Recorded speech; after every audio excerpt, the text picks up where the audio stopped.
ऐलान है आज का। ऑलराइट गौरांग, क्या आप नीरज की तमाम बातों से इत्तेफाक रखते हैं? ग्लोबल क्लाइंटेल, ग्लोबल एड्रेस और साथ ही ग्रोथ की राह पे अग्रसर रिलायंस इंडस्ट्री। आज की एजीएम कई मायनों में अहम रही है। सबसे पहले नेट डेट फ्री का जो टारगेट है समय से पहले यहां पर पूरा कर लिया गया है। क्या कहेंगे आप बिटवीन द लाइंस, अगर पूरी एजीएम में से मुझे बातें समझनी हो तो?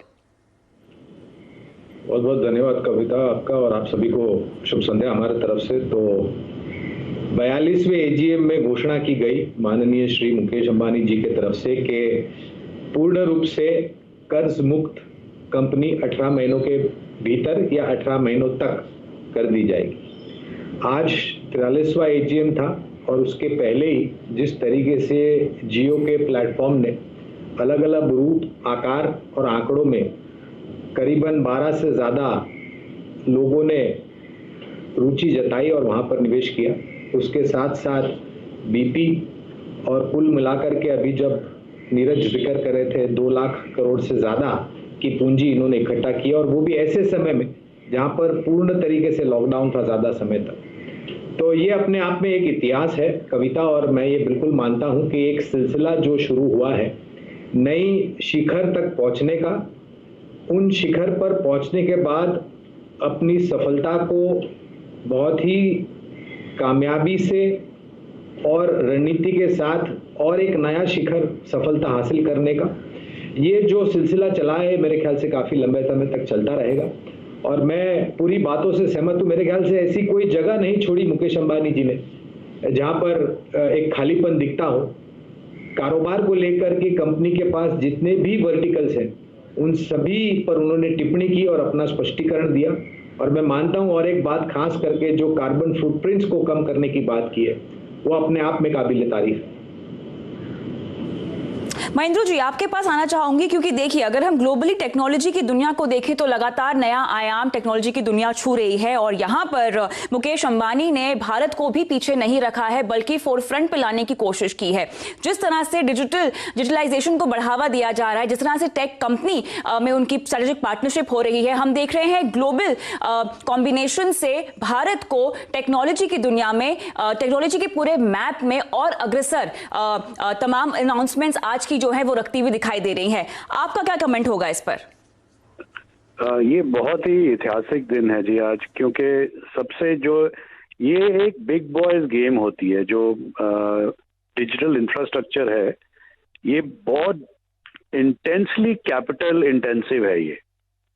और जो सबसे इम्पोर्टेंट चीज जो रिलायंस ने की है वो है अपनी बैलेंस शीट को स्ट्रेंथन करना, ताकि जो आगे का जो खर्चा है जो कि बहुत ह्यूमंगस खर्चा होना है उसकी कैपेबिलिटी है डिलीवर करने की। ये सबसे ज़्यादा इम्पोर्टेंट तो ये है क्योंकि भारत की जो डिजिटाइजेशन है वो बहुत अधूरी है, बहुत बुरी तरह अधूरी है। अभी हमारे गांव में और चारों तरफ अभी ये डिजिटाइजेशन नहीं फैली है।